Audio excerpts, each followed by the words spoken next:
Hello दोस्तों, welcome to PRT teacher classes. कैसे हो आप सभी? उम्मीद करता हूँ अच्छे होंगे। चलिए आज बायोलॉजी का दूसरा चैप्टर शुरू करने चल रहे हैं, सेल डिवीजन। अभी इससे पहले हम लोगों ने सेल पढ़ा था, अब सेल डिवीजन के बारे में पढ़ेंगे। ठीक है, अभी जो सेल हमने पढ़ा है उसमें कई पार्ट में वीडियो बनी है, और घबराइएगा नहीं, जो वीडियो मैं बना रहा हूँ जो भी है उसको एक सिलेबस वाइज बांट दूंगा। घबराइएगा नहीं, मतलब जैसे बायो का बायो में रहेगा, केमिस्ट्री का केमिस्ट्री में रहेगा और फिजिक्स का फिजिक्स में रहेगा। ठीक है, टेंशन नहीं लेना है, आपको पूरा वीडियो एक सीरीज में मिलेगा। मैं जल्दी उसको पूरा अलग करा देता हूँ। ठीक है, पार्ट वाइज मिलेगा। तो इसके लिए मत घबराइएगा, लेकिन बाकी जो चीज़ें हैं आपको सीखनी है तो सीखिए। ठीक है, मेहनत करिए, क्योंकि एग्ज़ाम जल्दी ही सामने है। एक एग्ज़ाम का तो शेड्यूल भी आ गया, अभी 2 एग्ज़ाम बाकी हैं, उनके भी शेड्यूल जल्दी जारी हो जाएंगे। हमें उम्मीद है कि दिसंबर में अगर ये टेक्नीशियन हो रहा है तो जनवरी में एग्ज़ाम होने के आसार हैं। उधर कुछ लोग कह रहे हैं कि अभी इसके लिए तो अलग से सेशन लूँगा, मैं प्राइमरी टीचर के लिए अलग से सेशन लूँगा। ठीक है, मैं उसमें भी आपसे चर्चा करूँगा। लेकिन अभी एनटीपीसी के बारे में चल रहा है, और ये जो हमारा जितने भी चैप्टर मैं पढ़ा रहा हूँ लगभग आपको सब एनसीईआरटी में मिलेंगे। ऐसा नहीं है कि नहीं मिलेंगे। ठीक है, आपकी जो नॉलेज आपका बूस्ट ही हो रहा है, ऐसा नहीं है कि आपका नॉलेज कम हो रहा है। जो नॉलेज है ना वो आपका बूस्ट हो रहा है। ठीक है, उसमें कमी नहीं आ रही है। ठीक है, मुझे बहुत ज़्यादा बात करनी नहीं आती है, मैं सीधा पढ़ाने और कुछ अच्छी बातों को जो होता है, जो आप तक पहुंचना चाहिए, मैंने पहुंचा दिया। ठीक है, आज एक मतलब कहते हैं कि वो क्षण है जहां पर एक नायक जो हमारे बीच में नहीं रहे, उनके बारे में मैंने अगली क्लास में भी बात किया था, अभी भी बात कर रहा हूं कि भावपूर्ण श्रद्धांजलि है उनको, और भगवान उनकी आत्मा को शांति दे। चलिए शुरू करते हैं सेल डिवीजन के बारे में, यानी कोशिका विभाजन के बारे में। ठीक है, अब पूरी धरती जो है, अब अगर मैं बात करूं कि मैं आप छोटा से छोटा जीव जो है यहीं से आया है। ठीक है, ये ना होता तो शायद हम न होते, पूरी सृष्टि नहीं होती। ठीक है, तो ये इसी से बना हुआ है। ठीक है, पूरी सृष्टि की तो बात नहीं करेंगे, यानी अर्थ में जितने भी जीव हैं वो इन्हीं के जरिए हैं। ठीक है, चाहे वो प्लांट हो, चाहे जीव हो, चाहे हम हो, तो ये इसी पर होता है। तो अगर हम बात करें कि एक मातृ कोशिका जो होती है उसका जब विभाजन होता है, या उसके जरिए जो होता है, दो पुत्री कोशिका या पुत्र कोशिका या दो कोशिका नई कोशिकाओं का क्या होता है, निर्माण होता है। और जब कोशिकाओं का निर्माण होता है तो आगे चल के वो एक पूरा एक शरीर बनता है। ठीक है, एक ढांचा बनता है। तो हम सेल के बारे में, सेल डिवीजन के बारे में बहुत डिटेल से पढ़ेंगे, एकदम अच्छे से पढ़ेंगे और आराम से पढ़ेंगे। हमने 4-5 वीडियो बना दी, यानी 6 वीडियो बना है सेल के लिए। ठीक है, और सेल पे 6 वीडियो बनाए हैं, तो इसी तरह इसमें भी जरूरत पड़ेगी तो बनाएंगे, लेकिन पढ़ाएंगे तो अच्छे से पढ़ाएंगे। मेहनत कर रहे हैं, आपसे मेहनत करवाना है तो करेंगे। ठीक है, तो उसके लिए मत घबराइएगा। ठीक है, तो चलिए शुरू करते हैं। और लड़ाई जो है ना वो अकेले लड़ी जाती है, किसी के सहारे नहीं लड़ी जाती है। ठीक है, याद रखिएगा और मेहनत करिए। चलिए शुरू करते हैं। अगर हम बात करें कि एक मातृ कोशिका विभाजित होकर 2 नई कोशिकाओं का निर्माण करती है। ठीक है, यह कोशिका का विभाजन कहलाता है। ठीक है, कोशिका विभाजन, ठीक है, जो कोशिका विभाजन है, कोशिका विभाजन को सर्वप्रथम, ठीक है, विर्चू नामक जो वैज्ञानिक थे, जो स्लाइडेन एंड स्वान के बाद, यानी स्लाइडेन और स्वान ने कोशिका का सिद्धांत दिया था, उसी में विर्चू को भी जोड़ लीजिएगा। 1865 में विर्चू विचाऊ जो थे, ठीक है, हम लोग विर्चू विचाऊ जो भी उनका नाम है इस तरह से कहा जाता है, उन्होंने विभाजन के बारे में बताया था कि मातृ कोशिकाओं का विभाजन होता है और वो क्या बनाते हैं, सेल डिवीजन होता है, और वहीं से क्या होता है, 2 नई कोशिकाओं का क्या होता है, हमें क्या करता है, 2 नई सेल कोशिकाएं जन्म लेती हैं, यानी 2 कोशिकाओं का जन्म होता है। तो हम लिखेंगे कि सर्वप्रथम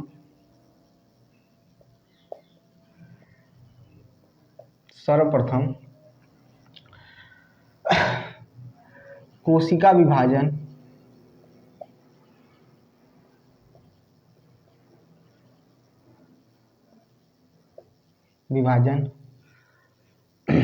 1600, सर्वप्रथम कोशिका विभाजन जो हुआ है वो क्या हुआ है, तो 1600 नहीं, सॉरी 1600 नहीं, 1865 में, 1865 में विरचाऊ ने देखा। ठीक है, विरचाऊ ने देखा। ठीक है, विर्चाऊ ने देखा, ठीक है।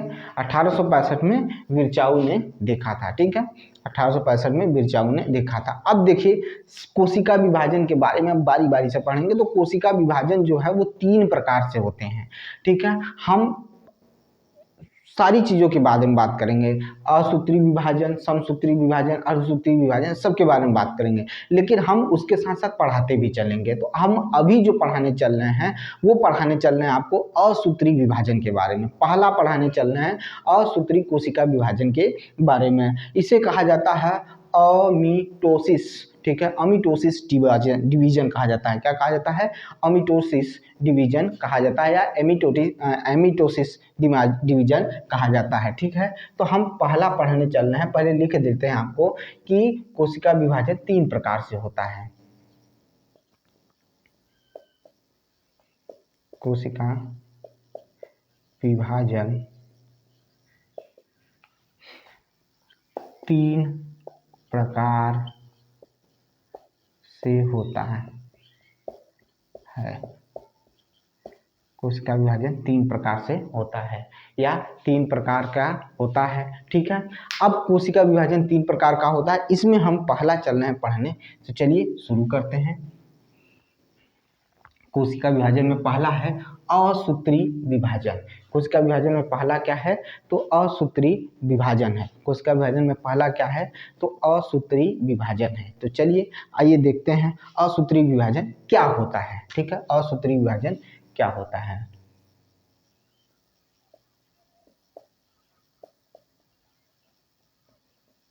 ठीक है, असूत्री विभाजन। चलिए अब असूत्री विभाजन किस में पाया जाता है, किस तरह से होता है, ये सारी चीजें हम समझेंगे, ठीक है।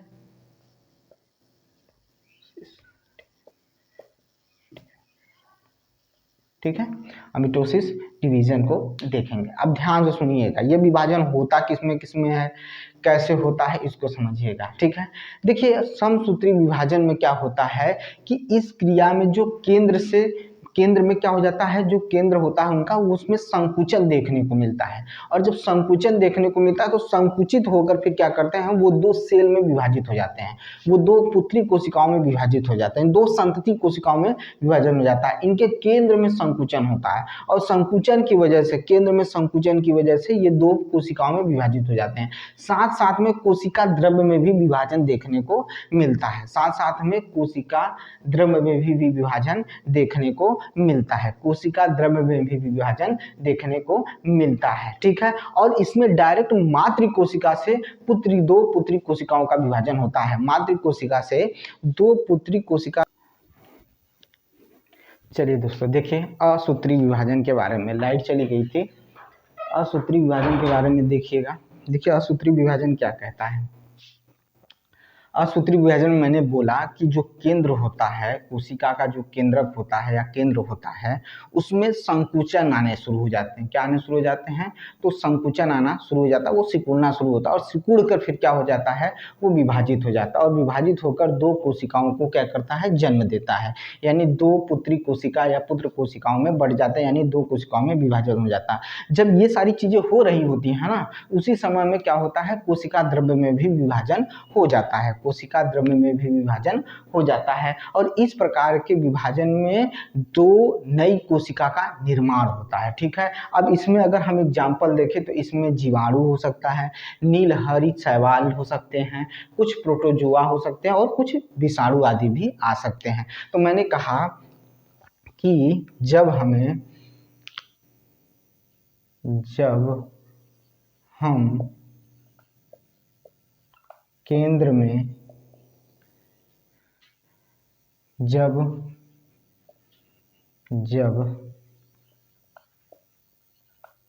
केंद्र में संकुचन होता है, जब केंद्र में संकुचन होता है तो 2 नई कोशिका में 2 नई कोशिका में संतति कोशिका, दो नई कोशिका में संतति कोशिका विभाजित हो जाती है, विभाजित हो जाती है, ठीक है, विभाजित हो जाती है, ठीक है, विभाजित हो जाती, ठीक है, विभाजित हो जाती है, ठीक है। जब केंद्र में संकुचन होता है तो संतति कोशिका, ठीक है, दो नई कोशिका में विभाजित हो जाती है या पुत्री कोशिका में विभाजित हो जाती है। इस विभाजन के साथ साथ, इस विभाजन के साथ साथ, इस विभाजन के साथ साथ क्या देखने को मिलता है? तो इस विभाजन के साथ साथ हमें क्या देखने को मिलता है? तो कोशिका द्रव्य में भी विभाजन देखने को मिलता है। साथ साथ कोशिका द्रव्य में भी विभाजन होता है, कोशिका द्रव्य में भी विभाजन होता है बेटा जी, कोशिका द्रव्य में भी विभाजन देखने को मिलता है, ठीक है, कोशिका द्रव्य में भी विभाजन देखने को मिलता है। यानी अब हम कह सकते हैं कि इस विभाजन में मातृकोशिका दो नई कोशिकाओं में विभाजित हो जाती है, ये एकदम कंफर्म हो गया। इसके उदाहरण देख लीजिए, अब कह रहा है उदाहरण देखिए,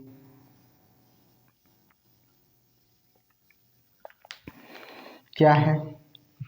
जीवाणु, नील हरित शैवाल,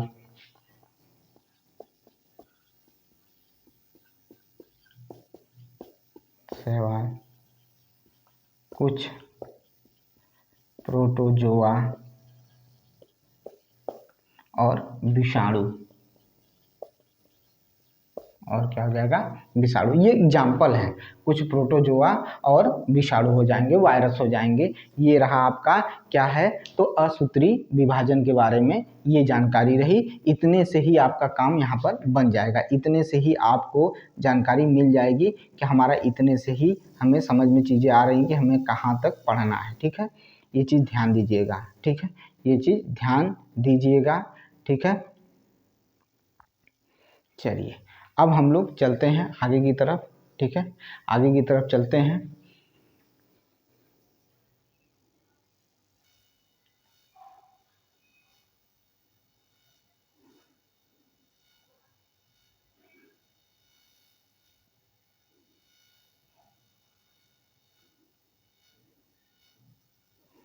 ठीक है, चलिए ये हो गया। अब हमने ये पढ़ लिया, ठीक है, ये रहा असूत्री विभाजन के बारे में, असूत्री विभाजन के बारे में। अब हम पढ़ेंगे समसूत्री विभाजन, माइटोसिस डिवीजन के बारे में पढ़ेंगे। समसूत्री विभाजन यानी माइटोसिस डिवीजन के बारे में पढ़ेंगे। तो चलिए शुरू करते हैं।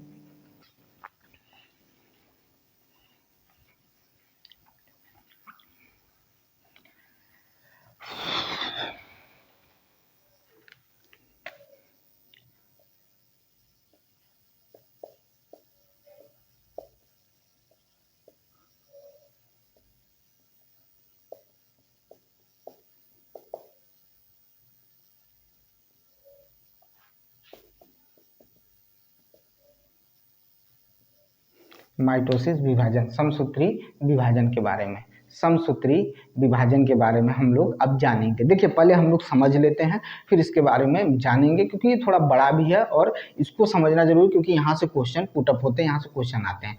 समसूत्री विभाजन की खोज जो है वाल्टर फ्लेमिंग ने किया था। किसने किया था? तो वाल्टर फ्लेमिंग ने समसूत्री कोशिका का विभाजन किया था, ठीक है, वाल्टर फ्लेमिंग ने किया था। अच्छा अब कब किया था वाल्टर फ्लेमिंग ने?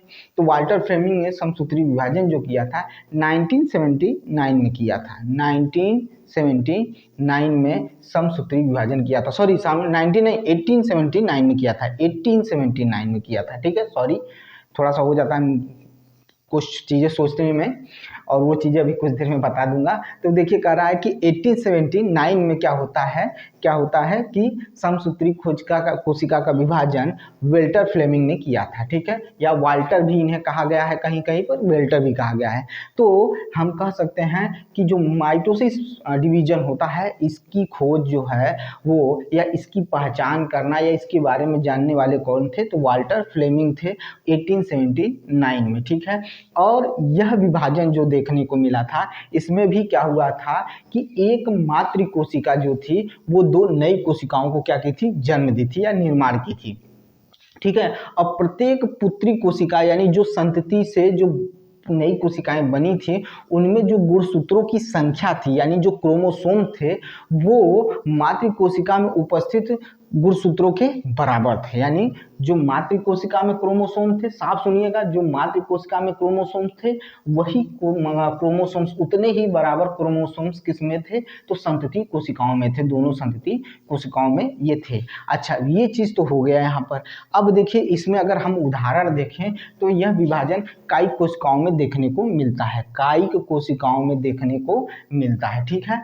अब कह रहा है कि समसूत्री विभाजन को दो भागों में बांटा जा सकता है। अब हम पढ़ेंगे यहाँ पर कि किस तरह से इसको दो भागों में बांटा जाता है, फिर हम इसके बारे में और जानकारी लेंगे, ठीक है। तो पहले शुरू करते हैं, पहले चीजों को देखते हैं, फिर उसके बाद हम आगे बढ़ेंगे, ठीक है। तो पहले देखिए क्या देखना है, समसूत्री विभाजन। तो इस विभाजन की खोज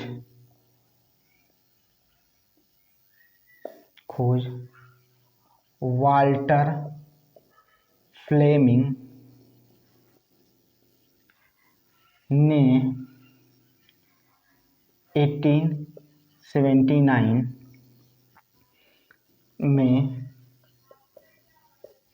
किया था, ठीक है, 1879 में किया था। इस विभाजन की खोज, ठीक है, वाल्टर फ्लेमिंग ने 1879 में किया था। 1879 में वाल्टर फ्लेमिंग ने किया था, ठीक है। बार बार रिवाइज भी करते रहेंगे हम लोग, ठीक है। अब इसके विभाजन के फलस्वरूप जो था, वो भी इसमें भी क्या होता है, एक मातृ कोशिका दो संतति कोशिका को जन्म देती है या दो संतति कोशिका का निर्माण करती है।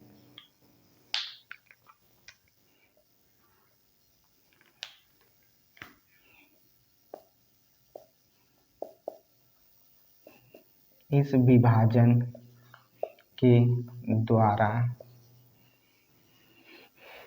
एक मातृ कोशिका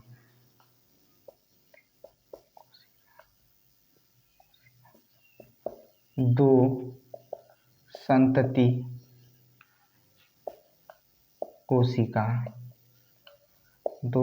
कोशिका का निर्माण करती है।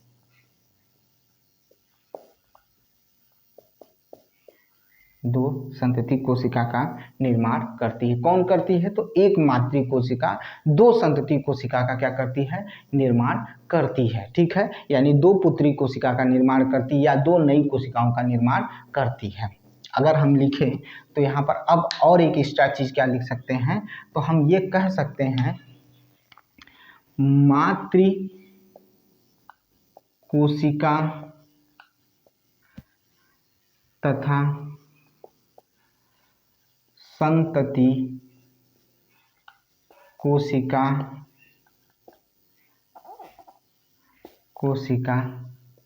में गुणसूत्रों की संख्या बराबर होती है। गुणसूत्रों की संख्या बराबर होती है, ठीक है। यानी मातृ कोशिका में और संतति कोशिका में गुणसूत्रों की संख्या क्या होती है, बराबर होती है। फिर हिल गया भाई, 2 मिनट रुकिएगा।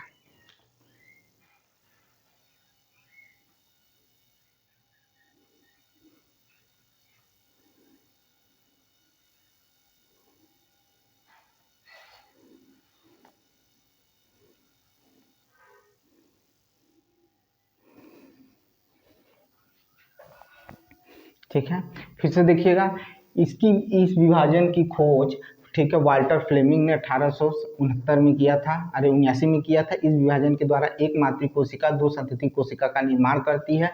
मातृ कोशिका तथा संतति कोशिका में क्रोमोसोम्स की संख्या क्या होती है, बराबर होती है। ठीक है, और यह विभाजन काई कोशिका में देखने को मिलता है। ठीक है, यह विभाजन काई कोशिका में देखने को मिलता है।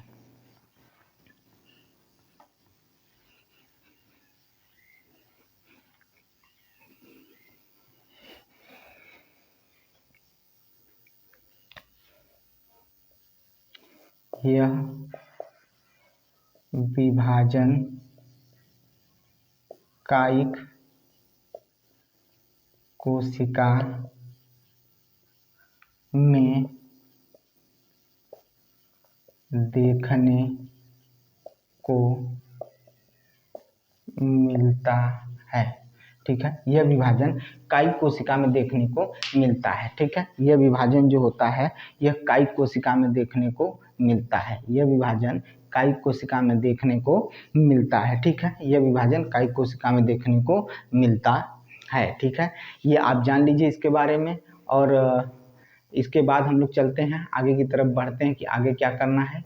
देखिए, हमने कहा था कि जो यह विभाजन है, समसूत्री विभाजन, दो भागों में बांटा गया है। तो समसूत्री विभाजन,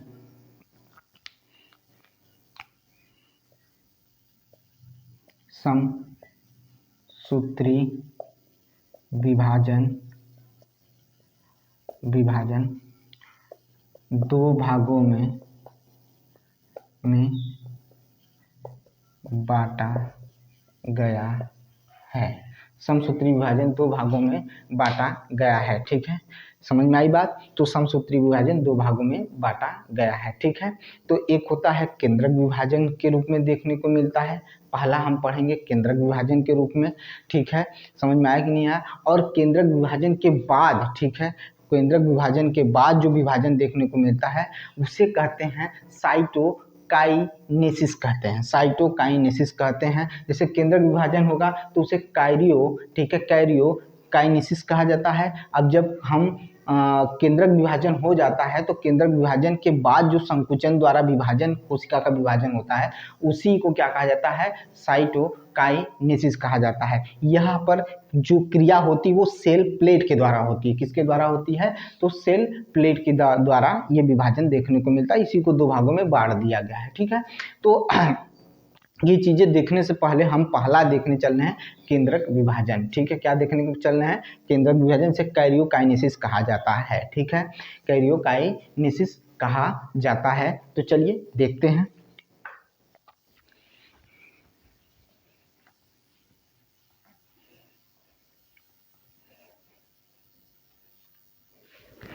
पहला देखिए, इसका पहला भाग देखिए। पहला भाग क्या है, केंद्रक विभाजन।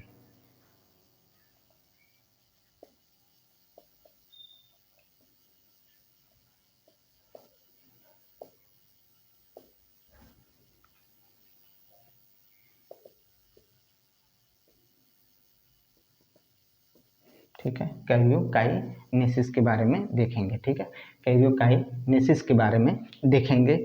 अब हम यहाँ से शुरू करते हैं। बहुत ध्यान से सुनिएगा, ये थोड़ा सा समझने वाली चीज़ है और थोड़ा सा आपको ये क्या करेगा, थोड़ा सा आपको टफ पड़ेगा, लेकिन समझेंगे बातों को तो बात समझ में आ जाएगी। ठीक है, अब ये जो प्रक्रिया होती है ना, ये प्रक्रिया 5 अवस्थाओं में पूर्ण होती है।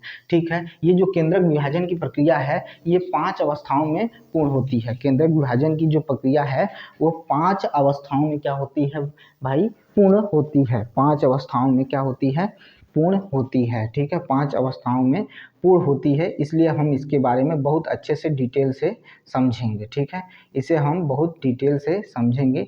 यह 5 अवस्थाओं में पूर्ण होती है। ठीक है, 5 अवस्थाओं में पूर्ण होती है। ठीक है, तो चलिए आइए समझते हैं इसके बारे में।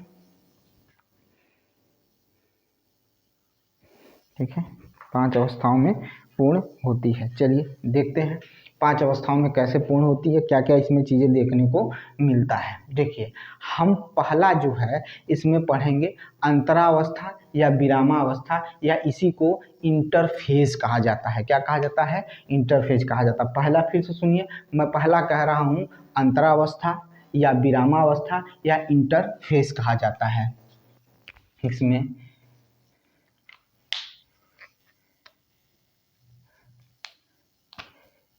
यह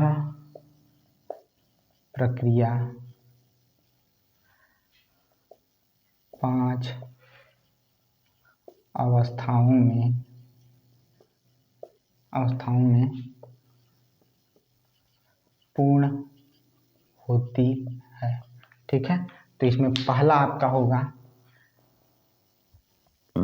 इसमें पहला क्या बताया मैंने? तो विरामावस्था। क्या बताया मैंने? विरामावस्था, यानी उसी को इंटरफेज या उसी को अंतरावस्था भी कहते हैं। क्या कहते हैं? अंतरावस्था भी कहते हैं। अंतरावस्था या विरामावस्था या इंटरफेज कहा जाता है। क्या कहा जाता है? इंटरफेज कहा जाता है। ठीक है, इंटरफेज कहा जाता है। अब सुनिएगा ध्यान से, समझिएगा ध्यान से। यह अवस्था, ठीक है, यह अवस्था, जिस व्यवस्था की बात करें, यह अवस्था विभाजन के पूर्ण की अवस्था है। विभाजन के पूर्व की अवस्था है। ठीक है, मतलब यह अवस्था तब होगी, तब देखने को मिलेगी जब विभाजन होना होता है, उससे पहले ही यह अवस्था देखने को मिलेगी। ठीक है, यह अवस्था विभाजन के पहले की अवस्था है। ठीक है, यह अत्यधिक क्रियाशील अवस्था है। यह अवस्था विभाजन के पूर्व की अवस्था है। यह अवस्था विभाजन के पूर्व की अवस्था है। ठीक है, यह अवस्था विभाजन के पूर्व की अवस्था है। यह अवस्था अत्यंत क्रियाशील अवस्था होती है। अत्यंत क्रियाशील अवस्था होती है। क्रियाशील अवस्था होती है। ठीक है, यह अवस्था अत्यंत क्रियाशील अवस्था होती है। ठीक है, बात समझ में आई बेटा लोग? समझिएगा इस चीज को कि यह अवस्था विभाजन के पूर्व की अवस्था होती है। यह अवस्था विभाजन के पूर्व की अवस्था होती है और यह अवस्था अत्यंत क्रियाशील अवस्था होती है। ये कैसी अवस्था होती है? अत्यंत क्रियाशील अवस्था देखने को आपको मिलेगी। यह अवस्था अत्यंत क्रियाशील होती है और अत्यंत क्रियाशील देखने को मिलती है। यह अवस्था अत्यंत क्रियाशील होती है। पता नहीं क्यों आज हिल जा रहा है भाई, मालूम नहीं क्यों ऐसा दिक्कत देखने को मिल रहा है आज। ठीक है, अत्यंत क्रियाशील होती है। ठीक है, ये चीज हो गया। अब कह रहा है इस अवस्था को, जो विरामावस्था है, ठीक है, या इंटरफेज अवस्था है, या इंटरफेज जो प्रोसेस है, इस अवस्था को निम्न भागों में बांटा गया है। इसमें पहला G1 फेज, यस फेज और G2 फेज देखने को मिलेगा। ठीक है, G1 फेज, फिर यस फेज और G2 फेज देखने को मिलेगा। ठीक है, तो हम लिखेंगे कि इस अवस्था को निम्न भागों में बांटा गया है। इस अवस्था को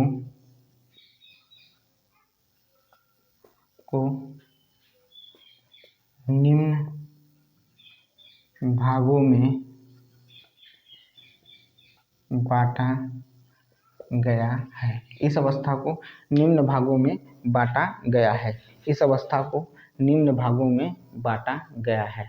ठीक है, क्यों ऐसा हो रहा है भाई आज?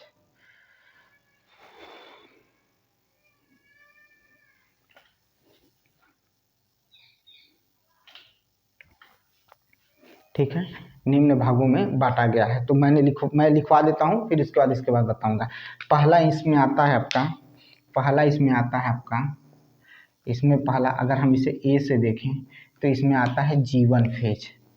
क्या आता है? जीवन फेज आता है। ठीक है, दूसरा बी देखें, इसमें बी क्या आता है, तो यस फेज आता है। क्या आता है, यस फेज आता है। ठीक है, यस फेज आता है। ठीक है, यस फेज आता है। फिर सी इसमें आता है, G2 फेज आता है। क्या आता है, G2 फेज आता है। G2 फेज आता है, G2 फेज आता है। देखिए, आपको हम सिर्फ वो बता रहे हैं जो इम्पोर्टेंट है, जहाँ से क्वेश्चन उठेगा। हम इसमें ना आपको फिगर बताने वाले हैं, ना जो ज़रूरत है जहाँ पर, यहाँ पर जिसकी ज़रूरत है वो हम आपको बता रहे हैं। आप बस उतना तैयार करते जाइए, उसको लर्न करिए, बार बार रिवाइज करिए। बस प्रैक्टिस ज़रूरी है भाई, प्रैक्टिस ही आपको सफलता दिलाएगी। तो चलिए इसमें आगे चलते हैं। ठीक है,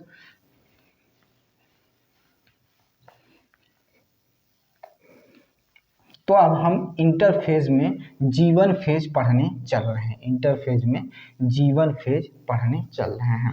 हमने पहले पढ़ा कि हमें केंद्रक विभाजन 5 अवस्थाओं में पूर्ण होता है। पहली अवस्था हमने जाना है कौन सा, अंतराफेज या विरामावस्था, या इसी को इंटरफेज भी कहा जाता है। इसके बाद इसमें 3 अवस्थाएं, जीवन फेज, उसके बाद यस फेज और फिर G2 फेज पढ़ेंगे। तो पहले हम पढ़ने चल रहे हैं जीवन फेज। इसमें पहले हम पढ़ने चल रहे हैं जीवन फेज। ठीक है, जीवन फेज के बारे में पढ़ने चल रहे हैं। जीवन फेज के बारे में पढ़ने चल रहे हैं। ठीक है, जीवन फेज। अब सुनिएगा ध्यान से, जहाँ से क्वेश्चन उठेगा वहाँ ध्यान से सुनिएगा। ये पूछ भी सकता है कि ये कितने भागों में बटा है, तो 3 भागों में बटा है। ठीक है, अब सुनिएगा ध्यान से, जीवन फेज में क्या होता है। ठीक है, ये पोस्ट मीटोटिक क्या होती है, अवस्था होती है, गैप फेज होता है। ठीक है, और इस अवस्था में डीएनए और आरएनए का क्या होता है, निर्माण होता है। इस अवस्था में डीएनए और आरएनए का क्या होता है, निर्माण होता है। इस अवस्था में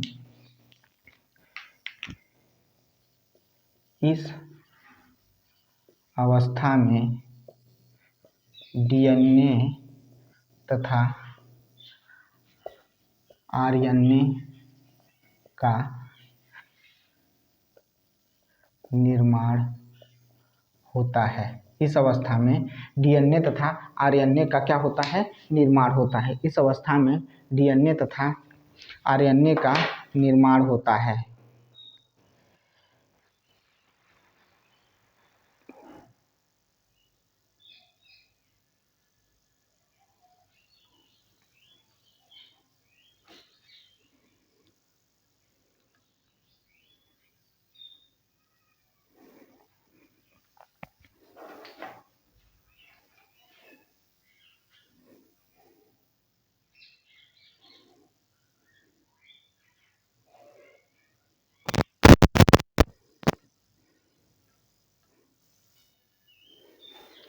ठीक है, इस अवस्था में डीएनए तथा आरएनए का क्या होता है, निर्माण होता है। ठीक है, बात समझ में आ गई, बात यहाँ तक क्लियर है। अब हम चलते हैं, किस में चलते हैं, तो हमने क्या कहा, डीएनए तथा आरएनए का क्या होता है, इस अवस्था में निर्माण होता है। और साथ साथ में देखिए, डीएनए आरएनए का निर्माण होता है, साथ में प्रोटीन भी बनता है।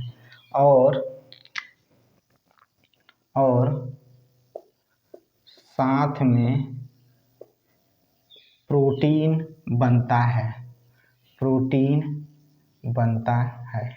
ठीक है, प्रोटीन बनता है, साथ में प्रोटीन भी बनता है। साथ में क्या बनता है, तो प्रोटीन भी आपको बनता हुआ दिखाई देगा। ठीक है, प्रोटीन भी बनता हुआ दिखाई देगा आपको। ठीक है, प्रोटीन भी बनता हुआ दिखाई देगा आपको साथ में। ठीक है, साथ में प्रोटीन भी बनता हुआ दिखाई देगा।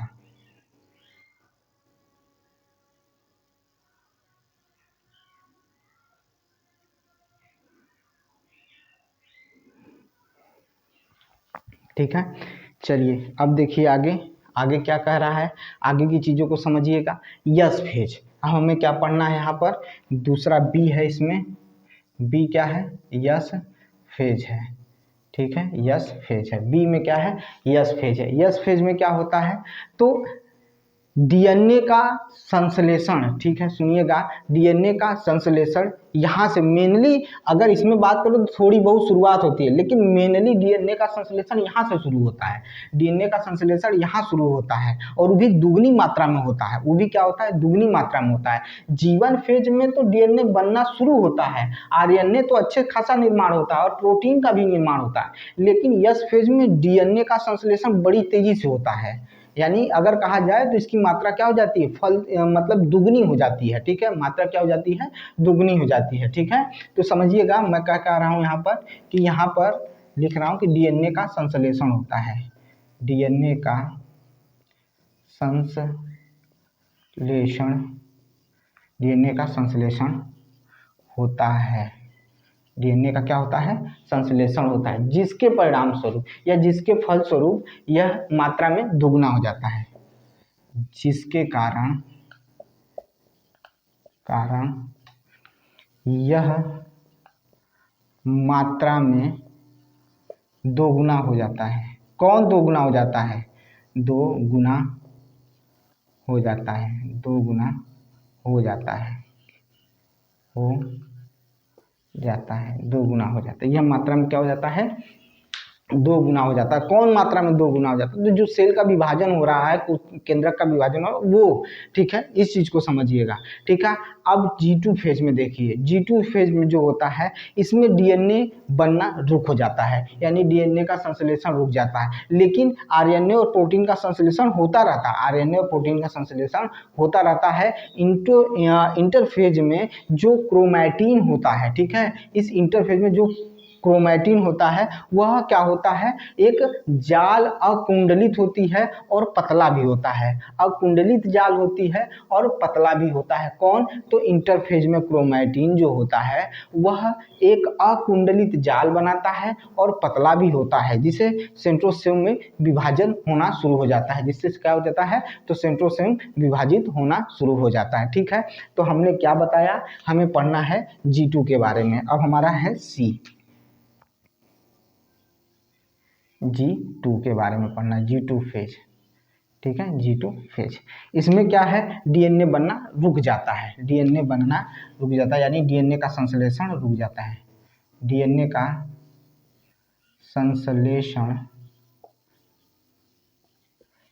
रुक जाता है, डीएनए का संश्लेषण भैया रुक जाता है, डीएनए का संश्लेषण क्या हो जाता है, रुक जाता है, परंतु, किंतु, लेकिन आरएनए तथा प्रोटीन का संश्लेषण होता रहता है, प्रोटीन का संश्लेषण होता रहता है, प्रोटीन का संश्लेषण होता रहता है। यार ये क्या हो रहा है यार, आज ये क्यों ऐसा हो रहा है भाई, आज क्या दिक्कत है।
ठीक है, आज थोड़ा दिक्कत है, प्रॉब्लम है स्टैंड में, कुछ दिक्कत हो रही है। चलिए फिर भी प्रयास करते हैं, ठीक है, हमारा काम है प्रयास करना, ठीक है, करते हैं। तो हमने पढ़ लिया, फिर से सुनिएगा, हमने पढ़ा है इंटरफेज, अंतरावस्था, यह विभाजन के पूर्व की अवस्था होती है, ठीक है, विभाजन के पूर्व की अवस्था होती है और अत्यंत क्रियाशील होती है, ठीक है। फटाफट इसमें 3 फेज देखने को मिलते हैं। पहला G1 फेज मिलता है, फिर S फेज मिलता है, फिर उसके बाद G2 फेज मिलता है। G1 फेज में याद रखिएगा DNA की शुरुआत होती है, लेकिन RNA और प्रोटीन तो बनना शुरू हो जाता है एकदम अच्छे से। लेकिन जैसे ही हम यस फेज में पहुंचते हैं, वहां पर DNA बड़ी तेजी से बनता है, DNA का संश्लेषण बड़ी दुगना होने लगता है और उसी वजह से विभाजन भी दुगने तरीके से होना शुरू होता है, ठीक है, यानी क्रियाशील दुगना हो जाता है, ठीक है, ये चीज़ों का। G2 फेज में DNA तो बंद हो जाता है, रुक जाता है, लेकिन RNA और प्रोटीन, ठीक है, अच्छा इसको लिखाना है अभी, प्रोटीन और RNA का संश्लेषण होता रहता है। प्रोटीन और RNA का संश्लेषण आपको देखने को मिलेगा, बराबर मिलेगा, प्रॉपर RNA और प्रोटीन का संश्लेषण देखने को मिलेगा, ठीक है। इसी इंटरफेज में क्रोमैटिन जाल जो होता है वह अकुंडलित होता है और पतला होता है और सेंट्रोसोम में विभाजित हो जाता है। तो देखिए मैं क्या कह रहा हूँ, इसी G2 वाले में ऊपर ही लिख देता हूँ, चलिए देखिए,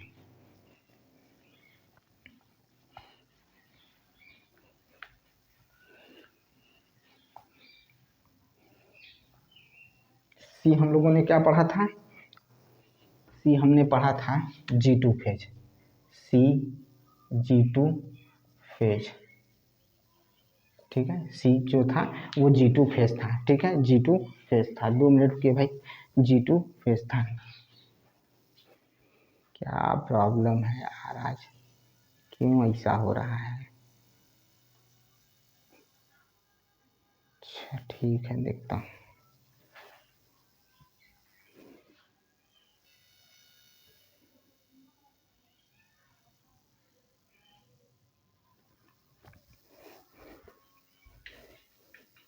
G2 फेज है, ठीक है। तो अब G2 फेज में मैंने क्या कहा, DNA का बनना रुक जाता है, DNA का संश्लेषण रुक जाता है, परंतु RNA तथा प्रोटीन बनता रहता है या संश्लेषण होता रहता है। इसमें इस इंटरफेज में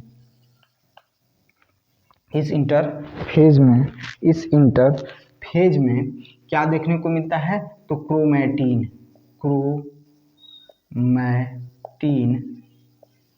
ठीक है, क्रोमैटिन क्या होता है, अकुंडलित होता है। कैसा होता है, अकुंडलित जाल होता है, क्रोमैटिन जाल अकुंडलित कुंडलित तथा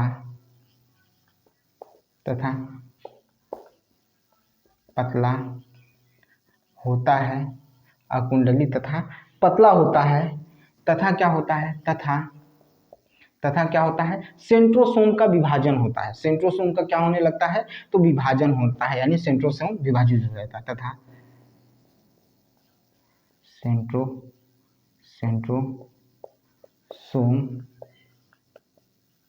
विभाजित हो जाता है, सेंट्रोसोम विभाजित हो जाता है। सेंट्रोसोम क्या होता है बेटा, तो विभाजित हो जाता है, सेंट्रोसोम क्या होता है, विभाजित हो जाता है। इस चीज़ को याद रखिएगा, ठीक है। थोड़ा सा फिर स्टैंड गड़बड़ाया है, लेकिन इसको देख लीजिए, सेंट्रोसोम विभाजित हो जाता है, याद रखिएगा। ये चीज़ इसमें क्लियर आपको देखने को मिलेगी, ये चीज़ आपको क्लियर देखने को मिलेगी, ठीक है, ठीक है। सेंट्रोसोम क्या होता है, तो कहता है अकुंडलित तथा पतला होता है तथा सेंट्रोसोम में विभाजित हो जाता है, ठीक है। ये चीज़ क्लियर हुई, ये बात समझ में आया कि नहीं आया, बात समझ में आया कि नहीं आया। तो फिर से देखिए, DNA का संश्लेषण रुक जाता है, परंतु RNA तथा प्रोटीन बनता रहता है। इस इंटरफेज में क्रोमैटिन जाल अकुंडली तथा पतला होता है तथा सेंट्रोसोम क्या होता है, विभाजित हो जाता है। अब हम इसी में, ये पहला था हमारा इंटरफेज जो था पहला था। अब हम पढ़ने चल रहे हैं प्रोफेज के बारे में। प्रोफेज के बारे में पढ़ने चल रहे हैं कि प्रोफेज क्या होता है, प्रोफेज क्या होता है। ठीक है, तो चलिए देखिए प्रोफेज क्या होता है।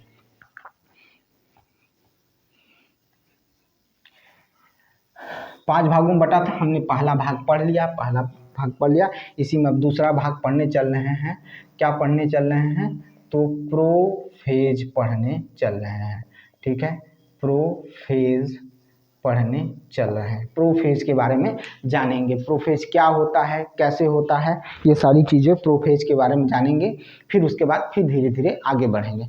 कोशिका के वास्तविक विभाजन अगर आप देखना चाहते हैं, कोशिका का वास्तविक विभाजन आप देखना चाहते हैं तो आपको कहाँ देखने को मिलेगा, तो वो प्रोफेज में देखने को मिलेगा। कोशिका का वास्तविक विभाजन हमें प्रोफेज में देखने को मिलेगा, यानी इसमें मिलेगा, इसमें वास्तविक विभाजन शुरू हो जाता है। ठीक है, प्रोफेज से शुरू हो जाता है कोशिका का वास्तविक विभाजन। ठीक है, कि कोशिका के वास्तविक विभाजन की शुरुआत प्रोफेज से शुरू हो जाती है, यानी प्रोफेज से देखने को मिलता है। ठीक है, प्रोफेज से देखने को मिलता है, याद रखिएगा।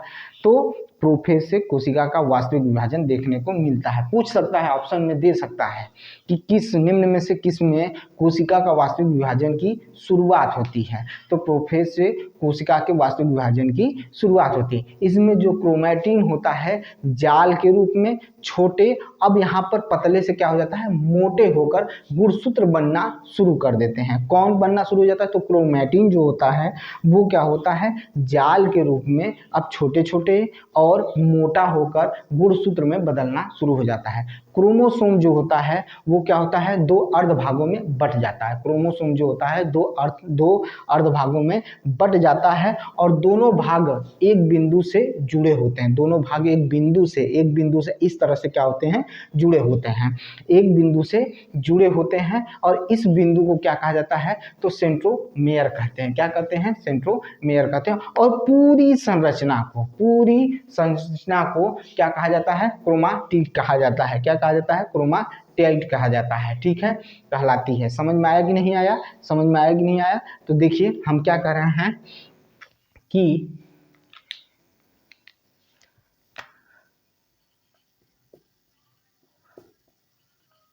कोशिका का वास्तविक विभाजन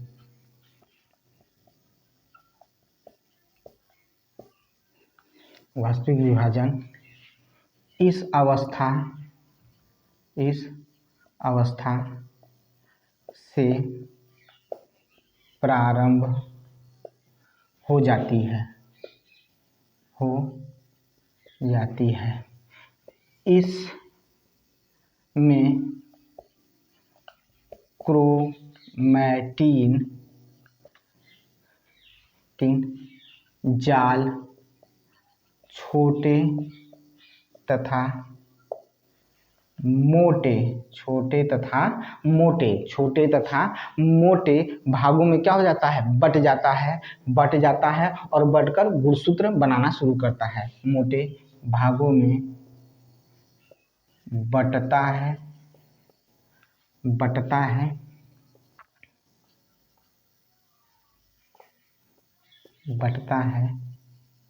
तथा गुणसूत्र बनाना प्रारंभ शुरू कर देता है। लिख लीजिए सीधे शुरू कर देता है। ठीक है, शुरू कर देता है, गुणसूत्र बनाना शुरू कर देता है। ठीक है, क्रोमोसोम दो अर्ध भागों में बढ़ जाता है। क्रोमोसोम क्या हो जाता है, दो अर्ध भागों में बढ़ जाता है। क्रोमोसोम दो अर्ध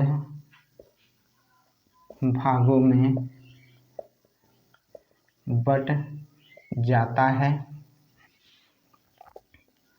है तथा इसके सिरे